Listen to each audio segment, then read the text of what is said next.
Bonjour à tous, bienvenue dans cette nouvelle semaine. Au sommaire de ce lundi 23 février. C'est leur dernière session. Dans un mois, une partie des conseillers généraux ne se représentera pas aux élections.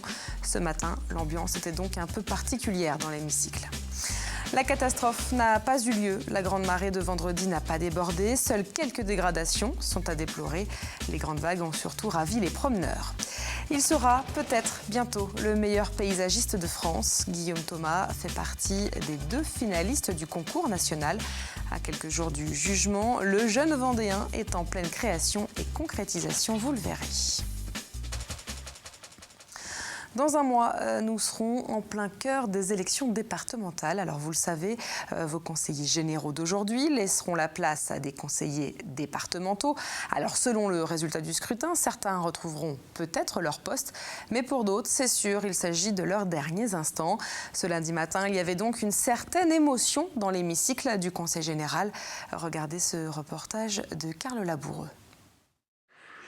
C'est une certitude pour 18 des 31 actuels conseillers généraux. Pour ceux qui ont décidé de ne pas se représenter, dans quelques semaines, ils ne siégeront plus dans l'hémicycle départemental, là où ce matin régnait cette atmosphère un peu particulière de fin de mandat.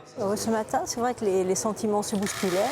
Je n'ai pas pu m'empêcher de bien regarder l'hémicycle. J'ai toujours l'impression que c'est la dernière fois, mais je sais malgré tout que les portes resteront ouvertes, me semble-t-il, quand même pour les anciens élus. Je sais qu'aujourd'hui, c'est ma dernière session de conseil général, mais je crois que ce qui est important, c'est de pouvoir consacrer le temps et l'énergie nécessaires à d'autres mandats et de pouvoir apporter ce qu'on considère devoir être notre rôle auprès de l'électeur qui vous a fait confiance. Sentiment partagé par le doyen de l'Assemblée, Jean-Pierre Hoc, qui lui aussi se retire pour se consacrer à ses autres mandats, mais non sans une certaine émotion. Même si j'avais pris la décision il y a un certain temps, c'est quand même un moment.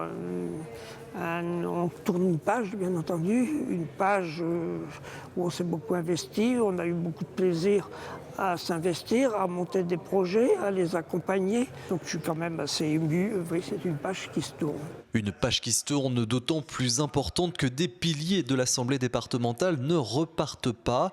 À gauche, par exemple, Pierre Regnault. À droite, Bruno Retailleau, candidat au régional en décembre prochain, qui met ainsi un terme à 27 années d'engagement vendéen. Ça a été pour moi une grande page de ma vie, puisque c'est mon premier mandat. 1988, c'est 27 ans de ma vie. C'est ce qui m'a construit, c'est ce qui m'a formé. Maintenant, la vie continue. Ce que je souhaite, c'est que le département continue à marcher de l'avant. Le conseil départemental qui en tout cas présentera une toute autre physionomie dans quelques semaines, avec plus d'élus, plus de femmes et sans doute une moyenne d'âge rajeunie. Et justement, on poursuit notre tour des candidats aux élections départementales des 22 et 29 mars prochains. Ce soir, nous sommes à Luçon, où le conseiller général sortant Dominique Souchet ne se représente pas. Alors regardez la carte de ce canton englobe désormais celui de Chaillé-les-Marais. Le candidat sortant, le socialiste Daniel Ringard, ne se représente pas non plus. Ce nouveau canton comporte aussi 3 villes qui appartenaient auparavant à celui de l'Hermenot, à savoir Nallier, Mouzeuil-Saint-Martin et Pouillé. Dans ce canton de 31 000 habitants, ils sont 4 binômes à être candidats. On va en entendre 2 ce soir, par ordre alphabétique, comme d'habitude. Et on va commencer avec Anne-Marie Coulon. Elle est maire d'hiver droite de Mouzeuil-Saint-Martin. Elle se présente avec Arnaud Charpentier. Il est UMP et adjoint à la mairie de Luçon. On écoute donc Anne-Marie Coulon. Elle nous présente les 3 principaux axes de leur campagne. La priorité des priorités, ce sera soutenir l'emploi dans notre canton, favoriser l'implantation des entreprises, désenclavement routier, désenclavement numérique, désenclavement ferroviaire, modernisation de l'agriculture. Ensuite, rester toujours à l'écoute de nos familles, de nos aînés, des personnes en difficulté, des personnes vieillissantes, des personnes handicapées. Et enfin, préserver et améliorer notre cadre de vie, protéger notre environnement, renforcement des digues, facilitation des projets de toutes les collectivités et enfin encourager le dynamisme associatif, véritable richesse de notre Vendée. Et toujours dans le canton de Luçon, on va entendre maintenant Loïc Nolot qui se présente avec Séverine Bourguignot. Tous les 2 sont conseillers municipaux d'opposition de la ville de Luçon. Ils se présentent en divers gauche. On écoute donc Loïc Nolot. Ils développent le sens de leur candidature ainsi que leurs priorités dans cette campagne. Notre nom de liste de binôme sera pour un canton de Luçon juste et solidaire. Donc ça marque bien un ancrage à gauche, ce qu'on est. Nos priorités seront l'économie pour le sud Vendée. Et ça doit être une des priorités les plus importantes avec l'ouverture du Vendéopôle donc de Luçon-Sainte-Gemme qui n'est toujours pas ouvert. Le désenclavement routier où on est plutôt abandonné quand même dans le sud Vendée. Et donc les collèges publics qui doivent être une priorité pour le sud Vendée, mais aussi le social qui sera une des plus grandes compétences du département, du futur département. Et nous entendrons très bientôt les deux autres binômes de candidats sur ce canton de Luçon, l'un du Front National, l'autre du Front de Gauche. Le spectacle aura été au rendez-vous et sans faire trop de dégâts. La grande marée de coefficient 118 de vendredi soir a bien eu lieu. Vous le voyez sur ces images de Samuel Grasset à Saint-Gilles-Croix-de-Vie. Il y avait d'ailleurs du monde pour observer cette mer déchaînée, mais une mer qui n'a pas débordé. Seule la plage du Veillon à Talmont-Saint-Hilaire a subi des dégradations. La dune a été rasée sur plus de 50 mètres. De nombreux piquets de clôture ont été arrachés.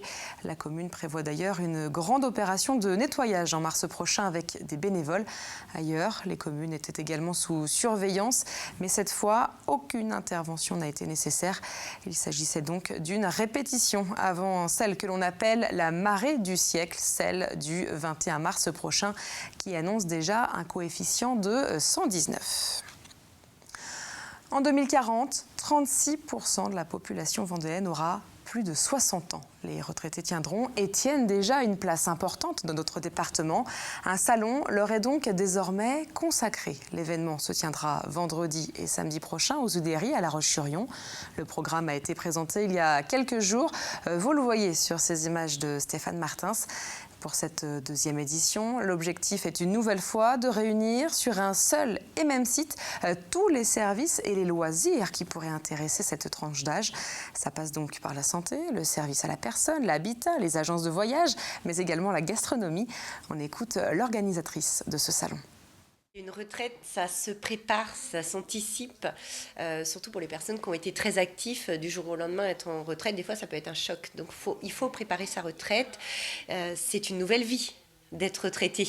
Il y a énormément de choses à faire quand on est retraité, mais on n'a pas tout le temps toutes ces informations. On ne sait pas forcément où les retrouver. Certains retraités se retrouvent seuls aussi. Certains sont entourés, d'autres pas. Donc oui, une retraite, ça se prépare. Ça s'anticipe, ça se prépare. Certains quartiers sont considérés comme quartiers prioritaires et c'est le cas en Vendée, à La Roche-sur-Yon et à Fontenay-le-Comte. 4 d'entre eux viennent d'ailleurs de signer un contrat de ville. Alors concrètement, ces contrats permettent de développer la cohésion sociale, le renouvellement urbain, l'emploi ou encore les valeurs républicaines au sein même de ces quartiers.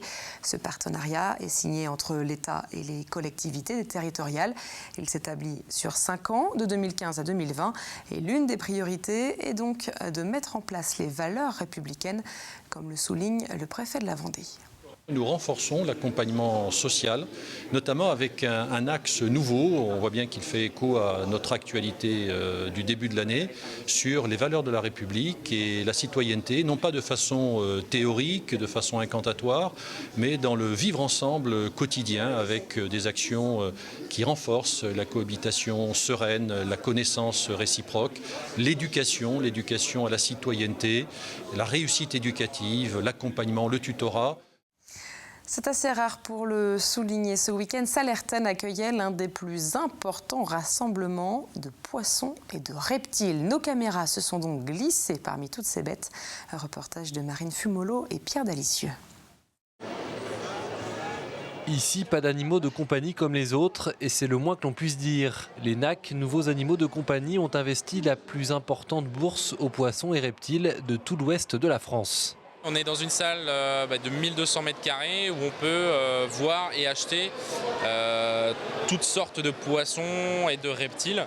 Donc poissons exotiques, poissons d'eau froide, poissons d'eau de mer. Reptiles, il y a tout, il y a du serpent, du lézard, du caméléon, des tortues. Voilà. Il y a tout le monde de l'aquariophilie et de la terrariophilie réunis aujourd'hui.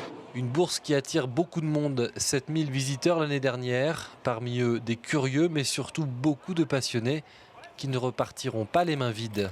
Je viens d'acheter des carpe koi pour mettre en bassin extérieur de poissons et des moules filtreuses Ça c'est pour, pareil, pour filtrer l'eau dans les bassins d'extérieur. Si je trouve, j'achète. Je pense qu'après ça va s'agrandir au niveau des espèces également à la maison. Donc bon, on est surtout là pour visiter. Sur ce genre d'événement, il est très facile de repartir à la maison avec un serpent par exemple. Pour les vendeurs de ces sympathiques petites bêtes, la vigilance est donc de mise. Pas question d'en vendre à n'importe qui. Il n'y a aucun animal, même que ce soit du simple poisson au plus gros serpent, aucun animal qui sera vendu sans que le client soit renseigné. Nous, on a quand même un droit sur la vente d'animaux de se refuser les ventes. Si on ne sent pas la personne, on va lui dire non, attendez, vous n'êtes pas capable d'eux, on refuse la vente. On privilégie, nous, vraiment l'animal à la vente, quoi. Pour ces poissons ou reptiles de compagnie, comptez entre 5 et 800 €. Autant dire qu'il y en a pour toutes les bourses. Encore faut-il avoir le cœur bien accroché. Au chapitre sport, tout va bien pour les cyclistes d'Europecar. 2 d'entre eux viennent de s'imposer au championnat du monde de cyclisme. Brian Cocard d'abord a remporté l'or dans la course à l'américaine. Il s'agit d'une course de sprint sur piste qui se joue en duo. Et puis l'autre coureur d'Europecar du week-end, c'est Julien Maurice. Il a décroché le bronze dans la poursuite individuelle 17 ans après le dernier podium français. Précisons que les 2 hommes avaient intégré l'équipe de France pour ces compétitions mondiales. Et décidément, sur les pistes du mondial ou sur les routes vendéennes, le cyclisme était le sport du week-end. Dimanche s'est en effet clôturé le circuit des plages. Dans le même temps, les footballeurs de Luçon se sont imposés sur leur pelouse. C'est en revanche tout le contraire pour les rugbymen lyonnais. On voit tout ça avec Samuel Grasset. Doublé norvégien sur le circuit des plages, c'est Auguste Jensen qui remporte cette 29e édition. Au bout d'une semaine de course et 820 km sur les routes vendéennes. Jensen devance son compatriote Havard Blikra.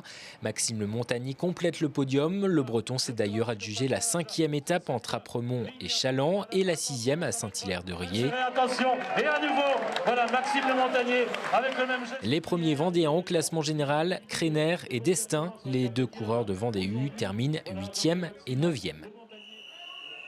Fin des espoirs en rugby pour La Roche-sur-Yon. À 3 journées de la fin, les Vendéens n'ont plus aucune chance de terminer dans les 4 premiers, synonyme de qualification pour la phase finale. La Roche-sur-Yon s'incline à domicile face à Puyllboro, un concurrent direct au classement. Après un début de match en faveur des Charentais-Maritimes, La Roche-sur-Yon recolle au score, 5-7 à la mi-temps. Mais à la reprise, Puyllboro reprend l'avantage en inscrivant un nouvel essai et remporte le match 8-17. Enfin en foot, 3e victoire consécutive pour Luçon. Les Vendéens recevaient Amiens pour le compte de la 22e journée de National. C'est Abalil qui ouvre le score à la 10e minute. 1-0, le score n'évoluera pas avant la mi-temps. Seconde période, 65e minute, les Picards égalisent, but de Babi. Mais 2 minutes plus tard, Luçon reprend l'avantage grâce à un but d'Eman. Score final 2-1. Luçon pointe à la 7e place du classement. Et puis encore un mot de foot pour vous donner les résultats de nos équipes de National et de CFA. En National, donc, Luçon s'est imposé 2-1, on vient de le voir. Le Poiré, en revanche, enregistre une nouvelle défaite. Et en CFA, un mauvais week-end pour les 2 clubs vendéens. Sur leur pelouse ou chez leur adversaire, les Herbiers et Fontenay-le-Comte se sont inclinés.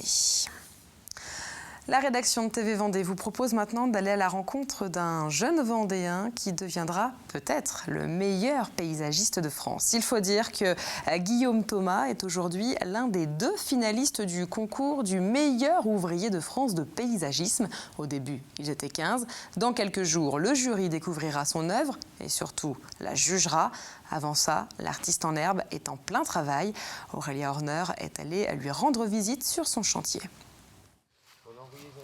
Depuis le 20 novembre dernier, c'est ici que Guillaume passe le plus clair de son temps. À 26 ans, ce jeune Vendéen est l'un des 2 finalistes au fameux concours du meilleur ouvrier de France de paysagisme. Et ce n'est pas sans raison. C'est même pas un métier, pour moi c'est une passion, j'adore ça. Et c'est pour la reconnaissance et puis se faire connaître un petit peu dans le monde du travail et puis une fierté personnelle. Et donc en fait j'ai réalisé un jardin avec un mur d'eau. Il y a une terrasse en bois autour et ça sera planté autour. En fait il y a toutes les activités qu'on peut faire dans le paysage et fallait les incorporer dans 100 mètres carrés, donc j'ai essayé de faire quelque chose de sympa, quoi. Maçonnerie paysagère, menuiserie, plantation, fontainerie sont quelques-unes des qualifications d'un paysagiste. Plus simple et plus pratique, c'est dans son jardin que Guillaume réalise son aménagement. J'avais un thème au départ, donc le thème c'était jardin respectueux du patrimoine régional. Donc c'est assez vaste parce qu'on est à côté du bord de mer, mais on n'est pas très loin du bocage avec la pierre, tout ça. Donc du coup, j'ai rassemblé tout ça un petit peu et puis je voulais mettre du bord de mer, ça c'était sûr parce qu'on est quand même à 10 km de la côte. Et puis après, fallait que je mette de l'eau, ça c'était sûr. Donc je voulais mettre de la pierre parce que je voulais que ça reste un petit peu dans le style de ma maison aussi. Donc partie de ça, je me suis mis à dessiner et puis voilà, on en est venu à ça, quoi. Ça, c'est quand même plus de 250 heures de travail pour un budget d'environ 17 000 €, pièces et main-d'œuvre comprises. Si Guillaume est seul à réaliser son projet, il ne manque pas de soutien, notamment son patron. Là, je vais mettre mon bassin en vidange, puis je vais rebalancer de l'eau propre à chaque fois, comme ça va bien. Il faut que Mégali se lave de toute façon. On le soutient moralement, je lui demande régulièrement où il en est, on en a encore discuté ce matin, hier, enfin voilà, tous les jours, quoi. Mais j'ai dû passer 3 fois depuis le mois de novembre, quoi, donc c'est très peu, quoi. Mais c'est avant tout pour lui que Guillaume s'est lancé dans l'aventure. J'aime bien tout ce qui est défi, j'aime bien les petits défis. Et du coup, on en avait parlé vaguement une fois avec mon patron. Et du coup, moi ça m'intéressait. Et puis lui m'avait dit, lance-toi, tu verras bien. Au niveau de la finale, il faut assumer, quoi. Donc, parti pour faire quelque chose de bien. Et puis on va essayer de gagner maintenant. Et c'est tout ce qu'on lui souhaite. Guillaume a maintenant jusqu'au 26 février pour terminer son chantier. Jour où le jury se déplacera pour examiner le résultat final. Comme chaque lundi, découvrons à présent les rendez-vous de la semaine. Alors demain, la Vendée sera à l'honneur au Salon de l'Agriculture. La journée sera en effet consacrée aux animaux et à la gastronomie de notre terroir. Et vendredi, cela fera 5 ans que la tempête Xynthia s'est abattue sur nos côtes, entraînant la mort de 29 personnes à la Faute-sur-Mer. Tout le week-end, plusieurs commémorations rendront hommage à toutes ces victimes et à leurs familles. Voilà donc pour l'agenda de cette dernière semaine du mois de février. Et puis on termine avec un point sur la météo. Ce mardi 24 février se déroulera entre nuages et éclaircies. Au fil des heures, quelques averses pourraient même s'inviter sur la Vendée. Le vent soufflera à plus de 60 km/h par endroit. Quant aux températures, elles dépasseront timidement le 10 degrés. Le point complet, c'est dans quelques minutes avec Armelle Pavageau. C'est ainsi que s'achève ce journal. Merci à vous de nous avoir suivis. À demain.